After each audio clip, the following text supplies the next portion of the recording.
ఒకసారి అది చూడండి మీరు. నలుగురు కొడుకులట.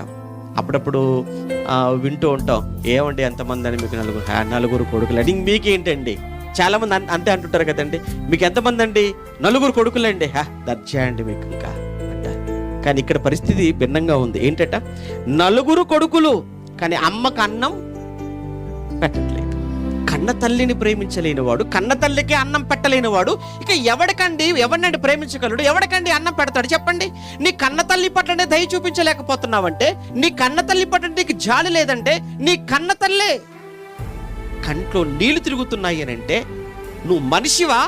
మనిషి రూపంలో ఉన్న మృగానివా? నువ్వు ప్రేమించగలవు? ఎవరి పట్ల నీకు ప్రేమ ఉంది?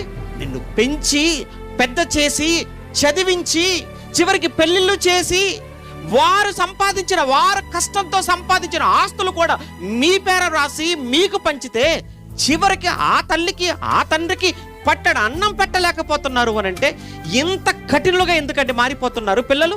చిన్ననాటి నుంచి దేవుడు ఏ మాట అయితే వాడి గుండెల్లోనికి వెళ్ళాలన్నాడో ఆ మాట వెళ్ళలేకపోయింది. వాడి గుండెల్లోనికి, వాడి హృదయంలోనికి దేవుని మాట వెళ్ళలేకపోయింది.